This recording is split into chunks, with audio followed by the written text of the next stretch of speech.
교과 해설 방송을 시작하겠습니다.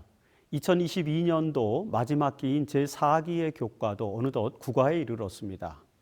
이번 주에 우리가 공부하게 되는 내용들은 반대되는 구절들이라는 제목에서 나타나는 것처럼 죽은 자의 부활이 아닌 영혼불멸을 가르치는 것으로 강조되는 신약의 몇몇 구절들을 해석해 보는 것입니다. 이번 주의 기억절인 요한복음 5장 39절에 보면 너희가 성경에서 영생을 얻는 줄 생각하고 성경을 연구하거니와 이 성경이 곧 내게 대하여 증언한 것이니라는 말씀이 있습니다. 우리는 성경을 연구함으로써 예수 그리스도에 대한 증언을 살펴보고 그 안에서 영생을 얻을 수 있는 신앙적 깨달음을 얻어야 하죠. 따라서 기독교의 진리를 이해하기 위해서는 성경을 연구해야 하며 그 성경을 연구하는 것은 매우 중요한 과정이 되는 것입니다. 우리는 성경 연구를 통해서 기독교의 소망을 또 발견하게 되죠. 그리고 그 소망을 다른 사람들에게 나누어 줘야 합니다. 베드로전서 3장 15절에 보면 너희 속에 있는 소망에 관한 이유를 묻는 자에게는 대답할 것을 항상 준비하라고 권면하고 있죠. 자, 우리는 우리 안에 소망을 가지고 그리고 그 소망을 드러내며 그 소망의 이유를 묻는 자들에게 대답할 말을 준비해야 합니다. 그리고 그렇게 하기 위해서는 성경을 진지하게 연구해야만 한다는 것입니다. 기독교인들 중에는 영혼불멸과 천국, 지옥과 같은 그런 가르침이 성경에 명시적으로 나타난다고 믿고 있는 사람들이 있죠.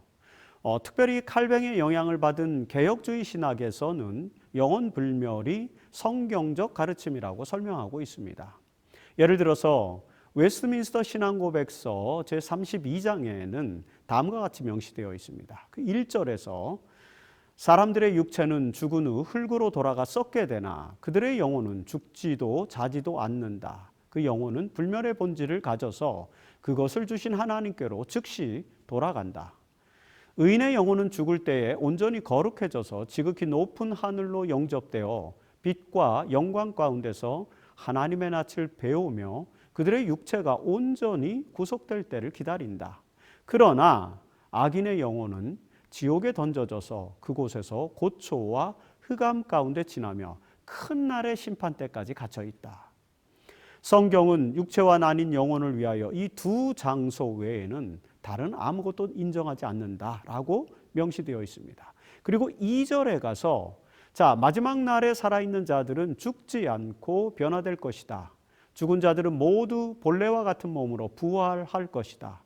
이 부활체는 질적으로 전과 다를 것이나 같은 몸으로 영혼과 다시 결합하게 될 것이다 라고 기록합니다. 그리고 3절에 불의한 자의 몸은 그리스도의 능력으로 살아나 부끄러움을 당하게 될 것이나 의인의 몸은 그리스도의 영으로 살아나 영광을 받으며 그리스도 자신의 영광스러운 몸을 담게 될 것이다 라고 명시적으로 기록하죠. 이처럼 웨스트민스터 신앙고백서에 나타난 영혼의 상태는 죽은 자의 영혼이 천국 또는 지옥에 가게 되며 마지막 날에는 그 영혼이 본래의 육체로 다시 돌아와 불의한 자의 몸은 부끄러움을 당하고 의인의 몸은 영광스러운 몸을 담게 될 것이라고 가르치는 것입니다. 자, 이 내용을 통해서 우리는 칼뱅주의적 가르침에서 사람의 죽음 직후에 영혼불멸 사상을 강조하고 있음을 알 수 있습니다. 1646년에 웨스트민스터 총회에서 승인된 이 신앙고백서는 솔라스크립투라를 강조한 개혁자들에 의해서 만들어진 것이기 때문에 저들은 이것을 성경의 가르침이라고 믿었습니다. 그러나 여러분, 그럼에도 불구하고 개신교 신학자들 중에는 이 신앙고백서에 명시된 영혼불멸 사상이 성경적이지 않은 것이라고 주장하는 사람들도 많이 있습니다. 예를 들어서 헤르만 바빙크와 같은 학자는 이렇게 말했어요. 성경은 많은 말로 영혼불멸에 관해 말하고 있지 않다. 즉 성경은 이 개념을 신의 계시로서 선언하고 있지 않으며 또한 성경 어느 곳에서도 이 교리는 전면에 부각되어 있지 않다. 성경은 이 사상을 반대하는 자들을 대항하여 이 사상의 진실성을 주장하고 세워가려는 그 어떠한 시도도 행하지 않고 있다. 자, 이 바빙크의 진술은 영혼불멸의 교리가 성경적이지 않다는 것입니다. 그럼에도 불구하고 왜 여전히 많은 기독교인들은 영혼불멸을 성경의 가르침이라고 믿고 있을까요? 우리는 영혼불멸을 믿는 사람들이 그 사상을 가르치기 위해서 사용하고 있는 몇몇 성경절들을 알고 있습니다. 이번 주에 우리는 그 성경절들을 하나씩 살펴보면서 그것이 정말로 영혼불멸을 가르치는 것인지 그렇지 않은지를 살펴볼 그럴 계획입니다. 자, 먼저 누가복음 16장 19절로 31절에 등장하는 부자와 나사로의 비유이죠. 자, 이 비유는 워낙 유명한 비유이기 때문에 우리는 그 내용을 잘 알고 있습니다. 이 비유의 내용 중에서 누가복음 16장 22절에 보면 이에 그 거지가 죽어 천사들에게 받들려 아브라함의 품에 들어가고 부자도 죽어 장사되매 라는 그런 정황을 주목해 볼 수 있죠. 자, 거지 나사로와 부자가 모두 죽었습니다. 그런데 23절로 24절에 보면 부자가 음부 하데스에서 고통 중에 눈을 들어 멀리 아브라함과 그의 품에 있는 나사로를 보고 불러 이르되 아버지 아브라함이여 나를 긍휼히 여기사 나사로를 보내어 그 손가락 끝에 물을 찍어 내 혀를 서늘하게 하소서 내가 이 불꽃 가운데서 괴로워하나이다 라고 호소하는 장면이 나옵니다. 여러분, 이 장면을 회화적으로 보면 이렇습니다. 부자는 죽어서 음부 즉 하데스에 있고 그 음부에서 눈을 들어보니 거지 나사로는 아브라함의 품에 있는 것이죠. 이에 음부에서 불꽃 가운데서 고통을 받고 있는 부자는 아브라함에게 나사로를 보내서 자신의 갈증을 해결할 수 있게 해달라고 하소연하고 있는 것입니다. 물론 이 내용을 영혼불멸 사상에 비추어서 해석한다면 죽은 자의 영혼은 불타는 지옥에 있고 그리고 그 죽은 부자의 영혼은 불타는 지옥에 있고 나사로의 영혼은 아브라함의 품인 천국에 있다라고 그렇게 해석할 수 있겠죠. 물론 문자적으로만 해석한다면 그렇게 해석할 수 있겠지만 사실 이 내용은 천국과 지옥에 대한 일반적인 묘사와는 너무나도 거리가 먼 것임을 우리는 단박에 이해할 수 있습니다. 자, 보실까요? 첫째, 천국과 지옥은 서로 바라볼 수 있을 만큼 공간적인 거리 위치에 놓여 있지 않습니다. 그렇죠? 근데 여기는 그렇게 돼 있죠. 그리고 둘째, 눈, 손가락, 혀, 이 등과 같은 이런 신체적인 표현들을 볼 때 이 장면은 영혼의 상태와 관련된 것이 아님을 우리는 알 수 있습니다. 그리고 셋째, 지옥의 고통을 보고 느낄 수 있다면 그것은 천국이 아닐 것입니다. 천국과 지옥의 개념으로 맞지 않는다는 것이죠. 그리고 여러분 넷째, 26절에 보면 너희와 우리 사이에 큰 구렁텅이가 놓여 있어 여기서 너희에게 건너가고자 하되 갈 수 없고 우리에게 건너올 수도 없게 하였느니라는 이런 표현대로라면 천국과 지옥 사이에는 큰 구렁텅이가 있어야 한다는 것이죠. 이런 몇 가지 이유 때문에 이 장면은 사실 죽은 영혼이 천국과 지옥에 가게 된다는 그런 개념을 본질적으로 설명하는 것이 아님을 알 수 있습니다.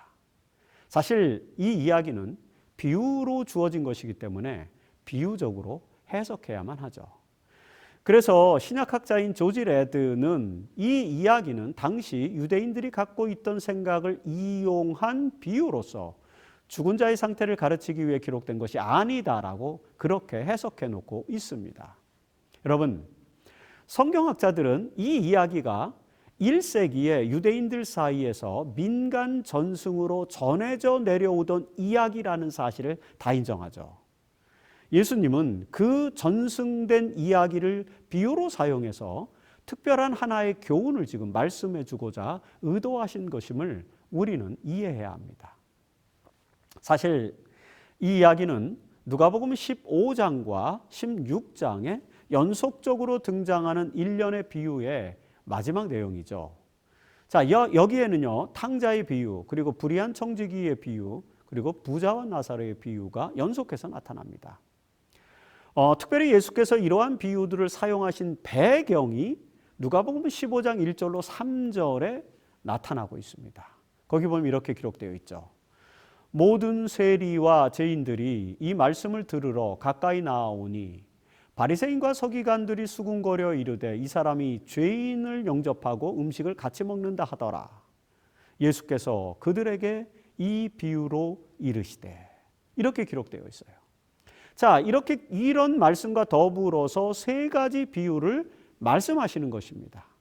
따라서 여기 세 가지 비유에 등장하는 이 탕자, 그리고 불의한 자, 그리고 거지 나사로와 같은 그런 부류에 속한 사람들이 하나님의 축복의 잔치에 참여하게 될 것을 이 비유들은 지금 말씀하기 위한 그런 목적으로 제시된 것들입니다.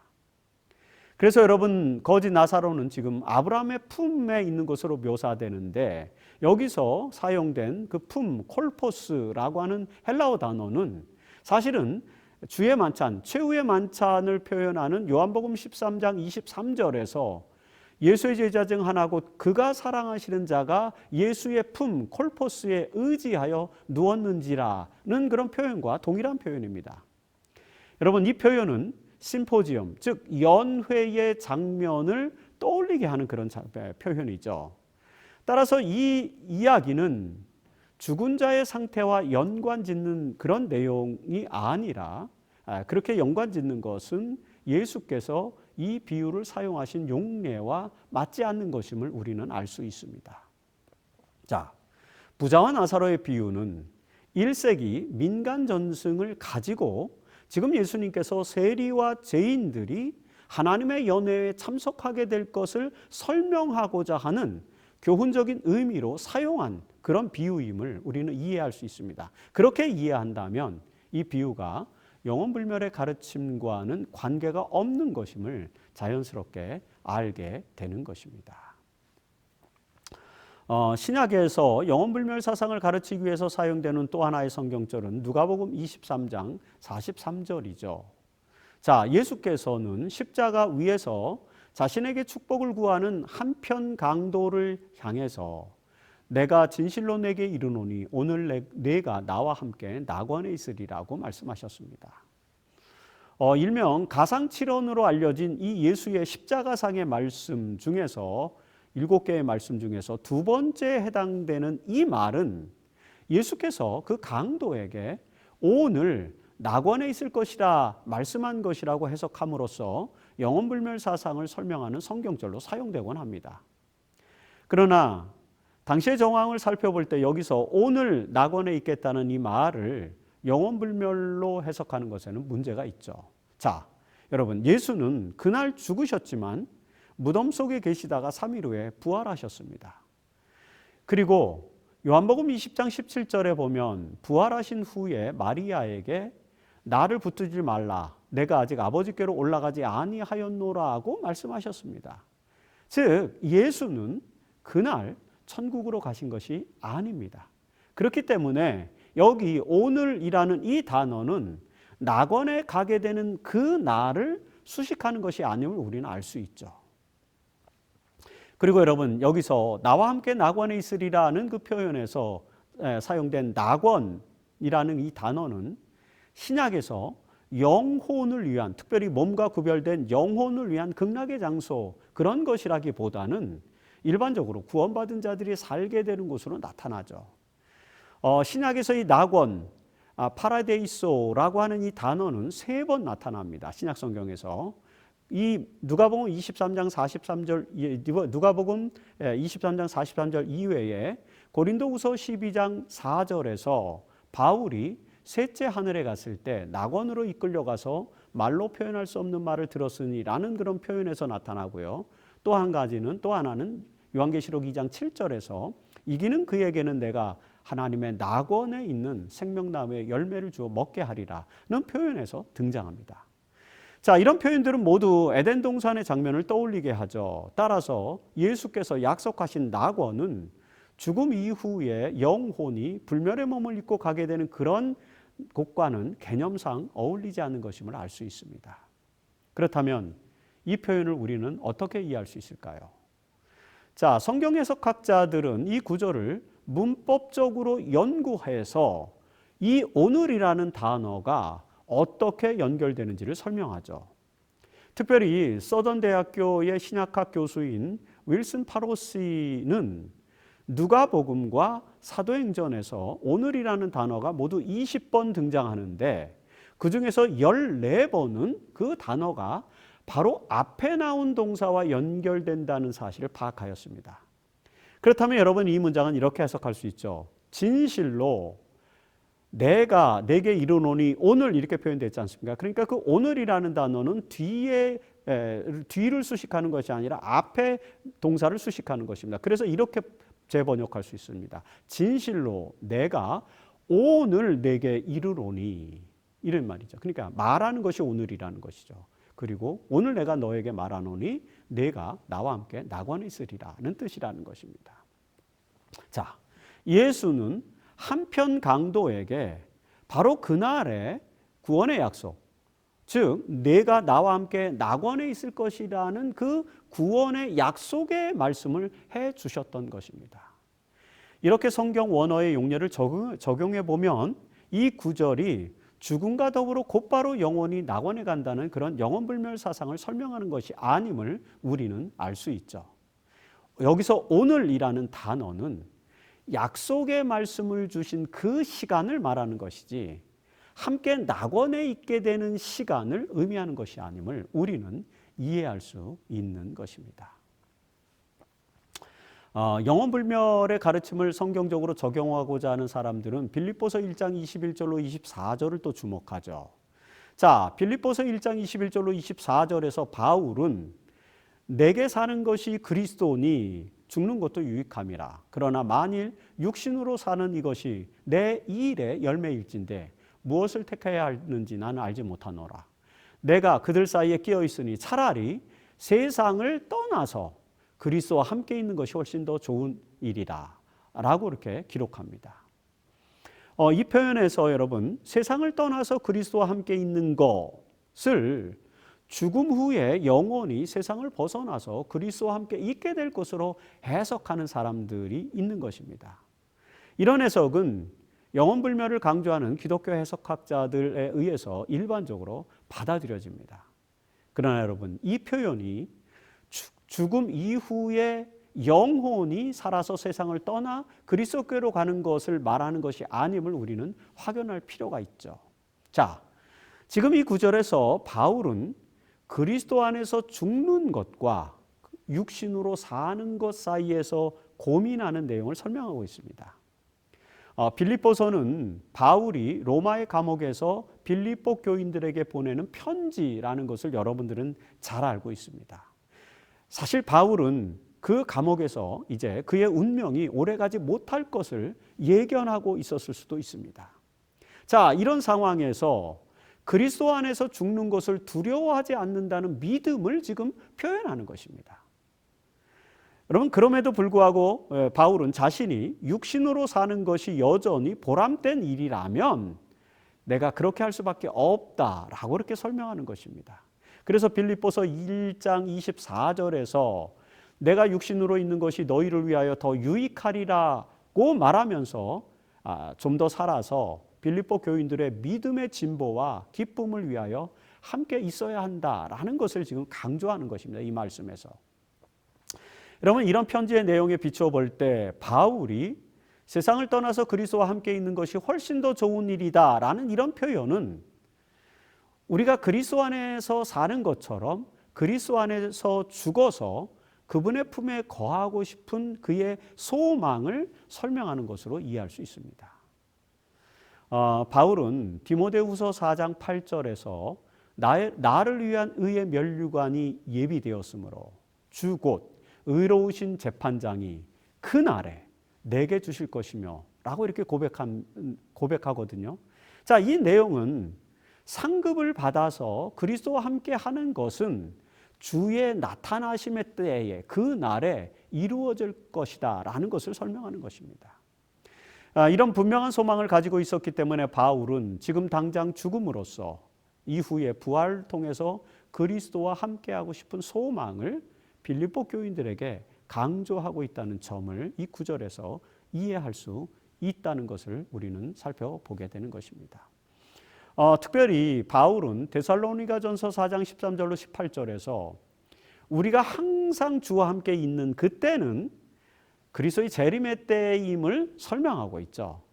자, 이 내용에서 바울은 죽음의 상태에 대하여 분명한 소망의 말씀을 하고 있습니다. 13절에 보면 형제들아 자는 자들에 관하여는 너희가 알지 못함을 우리가 원하지 아니하노니 라고 말씀하십니다. 자, 죽은 자의 상태에 관하여 잘 알아야 한다는 표현이죠. 그래야만 소망을 가지고 살아갈 수 있기 때문이라는 것입니다. 바울은 그리스도의 부활을 믿는다면 예수 안에서 자는 자들도 하나님께서 그들을 데리고 오시겠다고 말씀합니다. 이미 이거는 지난번에 우리가 설명을 드렸습니다. 그리고 그리스도의 강림을 설명하면서 죽은 자의 부활과 살아남은 자들의 변화를 또 설명합니다. 이런 설명과 더불어서 17절에서 바울은 그리하여 우리가 항상 주와 함께 있으리라고 말씀하죠. 자, 여기서 여러분 우리가 주와 함께 있게 되는 시점은 언제입니까? 바로 그리스도의 재림의 때라는 사실을 강조하는 것이죠. 따라서 바울은 죽음 후에 영혼이 불멸의 상태로 그리스도와 함께 있는 것이 아니라 그분의 재림과 더불어서 항상 주와 함께 있게 될 것을 강조하는 것으로 우리는 이해할 수 있는 것입니다. 사실 우리는 죽음과 부활 사이의 시간의 간격을 알 수 없죠. 죽음은 잠자는 것과 같기 때문에 의식이 없는 상태입니다. 따라서 죽음과 부활 사이에는 시간의 흐름을 느낄 수 없습니다. 그래서 그것은 순간의 경험으로 다가올 것이죠. 이런 이유 때문에 우리는 바울이 죽음 후에 곧바로 그리스도와 함께 있기를 원한다는 표현을 조건적 불멸의 개념으로 충분히 이해할 수 있게 되는 것입니다. 그것을 굳이 영원불멸의 사상으로 설명할 필요는 없어 보이는 것입니다. 바울의 다른 말씀과 비교해 볼 때 우리는 이것이 영원불멸을 설명하는 것이 아니라는 것을 알게 되는 것입니다. 따라서 이런 바울의 표현들에서 영원불멸 사상을 입증하기는 어렵다는 것을 확인하게 되죠. 신약에 나타난 여러 표현들 중에서 영원불멸을 사상하는 강조하는 사람들이 주목하는 성경절이 바로 베드로전서 3장 18절과 19절입니다. 거기서 베드로는 이렇게 기록하죠. 그리스도께서 육체로는 죽임을 당하시고 영으로는 살리심을 받으셨으니 그가 또한 영으로 가서 옥에 있는 영들에게 선포하시니라. 자, 여러분 이 구절을 어떻게 해석할 수 있을까요? 영원불멸을 강조하는 사람들은 이 구절을 설명할 때 그리스도께서 죽음 후에 무덤에서 쉬고 계시는 동안에 그 영이 지옥에 있는 영들, 즉 홍수전에 살았었던 악인들의 영혼들에게 말씀을 선포하신 것이라고 강조하죠. 자, 우리는 사실 이런 해석을 종종 들어보았을 것입니다. 그러나 이런 설명을 성경적으로 수용하기는 매우 어렵습니다. 왜냐하면 그런 해석대로라면 그리스도의 영이 지옥에 가서 그곳에 있는 영혼들에게 말씀을 선포했다는 것인데 여러분 죄인으로서 그 영혼이 지옥에 간 사람들에게 다시 회개의 기회를 준다는 것이 성경적입니까? 이것은 성경적일 수 없기 때문입니다. 자, 이 구절을 지옥에 있는 영혼들에게 선포하는 것으로 해석한다면 그것은 개신교회가 그렇게 개혁하고자 했었던 그 가톨릭의 연옥의 교리를 수용해야만 할지도 모르는 것입니다. 여러분, 가톨릭의 연옥의 교리는 바로 이 말씀의 기초에서 형성되었다는 것을 우리는 알지 않습니까? 아직도 구원의 기회가 남아있는 사람들이 있는 곳이라면 그곳은 사실 지옥이 아닌 연옥, 폴게토리, 연옥일 것이기 때문입니다. 예수님께서는 부활 때까지 무덤에서 잠들어 계셨기 때문에 그분의 영혼이 지옥에 있는 영혼에게 말씀을 전했다는 해석은 사실 상당히 성경적으로 곤란한 해석이죠. 그렇다면 여러분, 영으로 가서 옥에 있는 영들에게 선포했다는 이 표현을 우리는 어떻게 해석할 수 있을까요? 사실 이 구절은 신약에서 가장 난해한 난해 구절 중에 하나이죠. 그래서 루터는 베드로 전후서와 유다서를 주석할 때 이 구절에서 나는 이 구절이 무슨 의미인지를 확실하게 알지 못한다라고 그렇게 고백하기도 했습니다. 되게 어려운 구절이죠. 그럼에도 불구하고 학자들의 연구를 통해서 이 구절에 대한 해석이 어느 정도는 이제 제공되고 있습니다. 이 개신교 신학에서. 자, 볼까요? 먼저 베드로전서 3장 18절에서 그리스도께서 육체로는 죽임을 당하시고 영으로는 살리심을 받으셨으니라는 표현이 있는데, 이것이 그분의 죽음으로 육체는 죽었지만 영혼은 살아나셨다라고 설명하는 것일까요? 사실 이 말씀은 복음서의 말씀과 일치되지 않죠. 왜냐하면 복음서에 보면 예수님은 육체로 부활하십니다. 그리고 아직 하나님께로 올라가지도 않으세요. 따라서 여기서 영으로 살리심을 받으셨으니라는 이 표현은 성령의 능력으로 부활하셨음을 말하는 것으로 해석해야만 성경이 전체적으로 조화를 이루는 것입니다. 그리고 논란의 핵심이 되는 베드로전서 3장 19절과 20절, 이 말씀을 우리가 다시 보면은 이렇습니다. 자, 그가 또한 영으로 가서 옥에 있는 영들에게 선포하시니라. 그들은 전에 노아의 날 방주를 준비할 동안에 하나님이 오래 참고 기다리실 때에 복종하지 아니하던 자들이라 라고 이렇게 표현합니다. 자, 여러분이 그 절에서 여러분들이 먼저 주목해야 될 것은 뭐냐면 그가 영으로 가서라는 그 표현에 주목해야 합니다. 예수님께서 옥에 있는 영들에게 가서 선포했다는 것인데, 그렇다면 언제 가셨다는 것일까요? 여기서 가서라고 하는 이 단어는 헬라어 문법에서 나타나는 아주 독특한 시제인 부정과거 시제로 나타납니다. 아우리스트라고 이렇게 말하는데 부정과거 시제입니다. 이 부정과거 시제가 나타날 때는 그냥 특수한 한 사건을 지칭할 때 설명하는 것입니다. 완료라든지 그런 표현들이 아니에요. 선포하시니라는 이 단어도 역시 아우리스트, 즉 부정과거 시제로 나타납니다. 따라서 이 표현을 문법적으로 설명하면 예수님 그리스도께서 영으로 가셨었다는 것입니다. 즉 성령을 보내셔서 그 성령으로 보내셔서 선포했다라는 그런 말씀으로 이해할 수 있는 것입니다. 자, 그리고 여기서 선포의 대상은 옥에 있는 영들인데, 여기서 이 영은 푸뉴마로 표현되어 있습니다. 이 푸뉴마로 표현될 때 그 영은 살아있는 존재를 말하는 것입니다. 만일에 죽어있는 영이라면 푸시케로라는 단어를 썼을 거예요. 근데 옥에 있는 영들이 푸뉴마로 표현되어 있기 때문에 이들은 살아있는 존재를 말하는 것이죠. 그 옥에 있는 영들은 누구냐면 20절에 보면은 그들은 전에 노아의 날 복종하지 아니하던 자들이라고 표현되어 있습니다. 자, 따라서 그리스도께서는 성령을 보내셔서 노아의 시대에 복종하지 않는 자들에게 설교하셨다. 이게 아우리스트니까 부정과거 시제니까 설교하셨다라는 그런 말로 해석할 수 있는 것입니다. 그리고 그들이 옥에 있는 영들이었다고 이렇게 표현되어 있는데, 이 표현은 지옥을 말하는 것이 아니죠. 왜냐하면 여기서 옥이라는 단어는 플라케라는 단어를 썼는데, 이 단어는 실제로 감옥을 지칭하는 단어지요. 지옥으로 해석되는 무슨 하데스라든지 스올이라든지 이런 단어가 아닙니다. 자, 이 단어는 신약에서 육체의 감옥과 같은 의미로 또 해석할 수도 있습니다. 따라서 이런 내용에서 기초해 볼 때 이 말씀을 이렇게 해석할 수 있죠. 그리스도께서 성령을 보내셔서 성령으로 노아의 시대에 복종하지 아니하던 자들에게로 가서 죄악의 감옥에 갇혀 있던 살아있는 그 영혼들에게 호소하셨다. 이런 정도로 해석할 수 있습니다. 여러분, 베드로후서 2장 5절에 나타난 것처럼 오직 의를 전파하는 노아라는 표현이 나오는데, 노아만이 의를 전파했다는 것이죠. 그 시대에.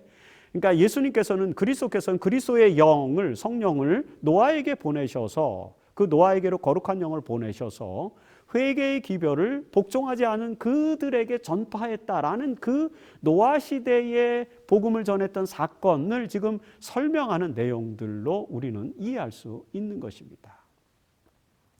아마 베드로는 이런 내용을 말하고자 하는 것이었을 것입니다. 오늘날 많은 신학자들은 이 옥에 있는 영들이라는 이 표현을 무저갱에 갇혀 있는 악한 천사들에 대한 하나님의 영원한 심판의 선포로 또 해석하기도 합니다. 현대학자들은 대개 이렇게 해석을 해요. 그러나 재림교회는 성경과 조화롭게 이해하기 위해서 이 부분은 위에서 설명하는 바와 같이 그리스도께서 성령을 노아에게 보내셔서 그 노아로 하여금 복종하지 않는 자들에게 복음을 전했다라는 것으로 해석하는 것이 바로 재림교회의 해석이라는 것을 여러분들은 주목할 필요가 있습니다. 그럼에도 불구하고 이 구절은 여전히 여러 부분에서 난해한 구절로 남아있는 것도 또한 사실입니다. 다만 우리가 확신할 수 있는 것은 이 구절이 죽은 자의 상태, 그것을 말하는 것은 아니다. 영혼불멸과 같은 것을 말하는 것은 아니다라는 것을 해석학적으로 이해할 필요가 있다는 것입니다. 이번 주 교과에서 마지막에 살펴볼 내용은 계시록 6장 9절로 11절입니다. 여기에는 이런 기록이 있죠.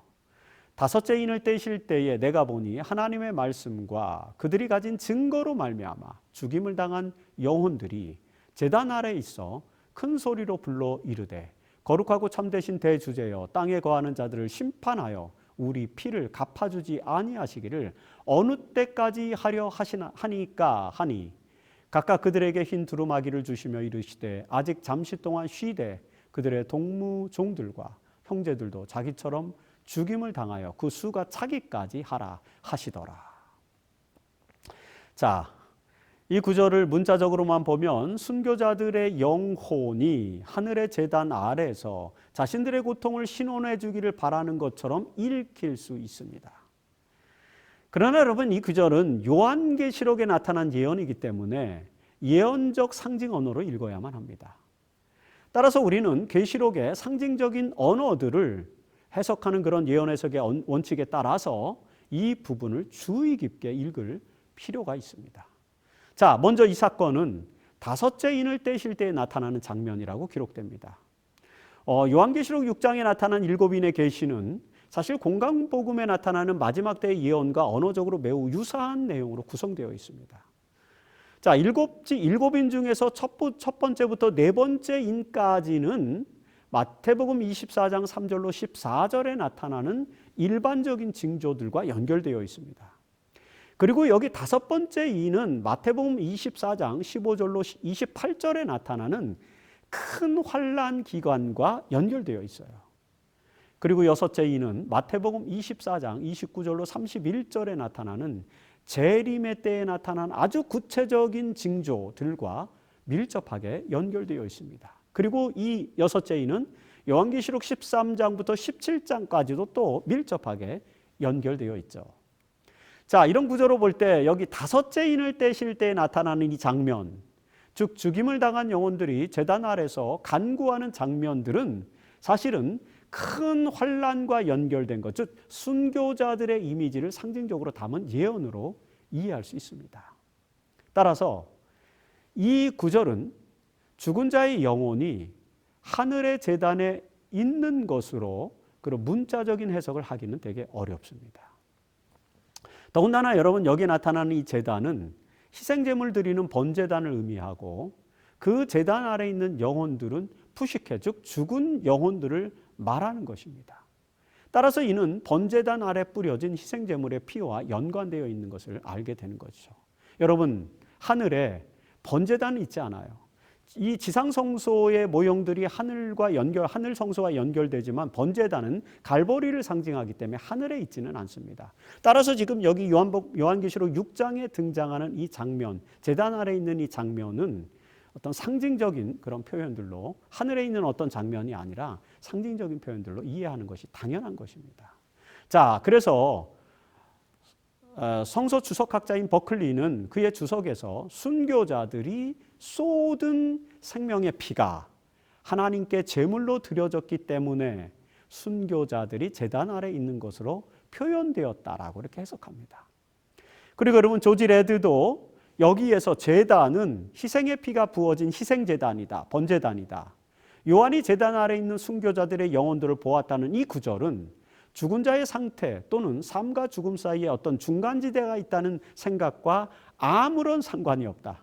그것은 그저 그들이 하나님의 이름을 위해 순교당했다는 사실을 보다 더 선명하게 상징적으로 표현한 것뿐이다 라고 그렇게 해석하고 있습니다. 이 주석가들이 다 여러분 개신교 신학자들이에요. 재림교회 신학자들이 아닙니다. 이처럼 요한계시록의 언어는 예언적 상징 언어로 되어 있기 때문에 문자적인 해석을 하기는 어려운 부분들이 많습니다. 제단 아래 있는 영혼은 번제단 아래 뿌려진 희생제물의 피를 상징화해서 예언한 것이라는 사실은 대부분의 주석가들에 의해서 공유되고 있는 그런 사상이죠. 따라서 이 구절을 영혼불멸을 설명하는 텍스트로 사용하는 것은 해석학적 이해를 넘어서는 지극히 문자적인 해석일 뿐인 것입니다. 특별히 계시록 6장 12절에는 잠시 동안 쉬되라는 그런 표현이 등장하지 않습니까? 이 표현에서 우리는 충성된 주님의 백성들의 죽음은 잠시 동안 쉬는 것으로 묘사되고 있음을 또 알게 되죠.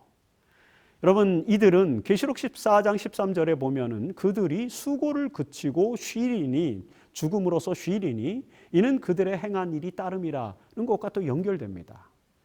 자, 하나님께 충성된 자들은 그들의 행한 일의 결과로 죽음과 더불어서 수고를 그치고 쉬게 된다는 것입니다. 그리고 계시록 19장 2절에 보면은 자기 종들의 피를, 그 제단에서 피를 흘렸던 그 순교자들, 그 피를 음녀의 손에서 갚으신다 이런 표현이 나오는데, 그렇게 해서 음녀의 손에서 갚으신 이후에, 그리고 계시록 20장 4절에 보면은 비로소 그 예수를 증언함과 하나님의 말씀 때문에 목배임을 당한 자들, 즉 여기 순교당한 자들, 제단의 피를 흘림, 제단에서 제단 아래 있는 영혼들을 말하는 것입니다. 그들의 영혼들과 그리고 짐승의 표를 받지 않은 자들이 살아서 부활해서 그리스도와 더불어 1000년 동안 왕노릇하리니라고 기록되어 있습니다. 이게 계시록 20장 4절의 기록이에요. 자, 이런 계시록의 내용들을 종합해 보면 이렇죠. 충성함으로, 그리스도께 충성함으로 순교를 당해서 제단 아래에 있는 영혼들은 잠시 동안 쉬고 그 피를 음녀의 손에서 갚으신 후에 부활하여 그리스도와 함께 왕의 역할을 하게 된다라고 그렇게 연결지어서 해석할 수 있는 것입니다. 이런 일련의 계시록의 예언을 통해서 볼 때 제단 아래에 있는 영혼들은 순교자들이며 그들은 부활을 통해서 영원한 축복을 누리게 된다는 것으로 우리는 이 예언을 확실하게 해석할 수가 있게 되는 것입니다. 지금까지 우리는 영혼불멸 사상을 설명하기 위해서 사용되고 있는 신약의 몇몇 구절들을 살펴보았습니다. 자, 누가복음 6장에 등장하는 부자와 나사로의 비유는 예수께서 1세기에 민간에 전승되어 온 이야기를 비유로 채택해서 말씀하신 내용이기 때문에 문자적으로 천국과 지옥의 개념을 가르치신 것이 아님을 우리는 확인하였습니다. 누가복음 23장 43절에서 예수께서 한편 강도에게 하신 이 말씀은 오늘 낙원에 있겠다는 것이 아니라 그가 낙원에 있을 것이라고 오늘 약속하시는 내용임을 또 이해했습니다. 빌립보서 1장 21절로 24절의 말씀은 데살로니가전서 4장 13절로 18절에 비추어 볼 때 세상을 떠나 그리스도와 함께 있기를 원하는 마음은 바로 부활의 소망과 관련된 것임을 또 우리는 알게 되었습니다. 그리고 베드로전서 4장에서 옥에 있는 영들에게 선포하셨다는 이 말씀은 노아의 때에 복종하지 아니한 자들에게 성령을 통해서, 노아를 통해서 기별을 전하셨다라는 그런 말씀으로 해석할 수 있다는 것도 우리는 살펴보았습니다. 그리고 여러분, 계시록 6장에 나타난 이 제단 아래 있는 영혼, 이들은 순교자들의 이미지를 예언적 상징으로 설명하고 있는 것으로 우리는 해석할 수 있음을 또 살펴보았습니다. 자, 이런 말씀들은 영혼불멸 사상을 성경이, 특히 신약이 직접적으로 영혼불멸 사상을 가르치는 것이 아님을 우리는 알게 되는 것입니다. 특별히 이번 주 우리가 살펴본 말씀들은 다만 우리의 운명이 어떻게 사느냐에 따라서 결정된다는 것을 가르쳐준다는 점에서 또 의미를 찾을 수 있습니다. 그래서 엘렌 화이트는 부자와 나사로의 비유와 관련해서 실물교훈 260페이지에서 이렇게 권면하시죠. 그리스도께서는 부자와 나사로의 비유를 통해 사람들의 영원한 운명은 저희가 이 세상에서 어떻게 사느냐에 따라 결정된다는 것을 보여주셨다. 은혜의 기간에 하나님의 은혜가 각 사람에게 제공된다. 그러나 사람이 만일 자기 만족을 위하여 그들에게 주어진 기회를 헛되이 보내게 되면 저희는 스스로 저희 자신을 영생에서 끊어버리는 것이 된다. 죽은 후에 유예 기간은 어느 누구에게도 주어지지 않는다. 저희는 저희 자신의 선택으로 저희와 하나님 사이에 건널 수 없는 깊은 골짜기를 만든다. 여러분, 인간의 운명은 이 세상에서의 우리의 삶의 질에 따라서 결정됩니다. 우리는 하나님의 은혜를 따라서 주님께 충성하는 삶을 살아야 하는 것입니다. 그렇게 되면 죽음 이후에 부활을 통해서 영원한 삶을 살게 된다는 것이죠. 이것이 바로 조건적 불멸의 사상입니다. 성경의 기초에서 이 사상을 믿는 우리들은 생명의 부활로 일어나기 위해서 이 세상에서 예수의 믿음을 가지고 충성하는 주님의 자녀들이 되어야 할 것입니다.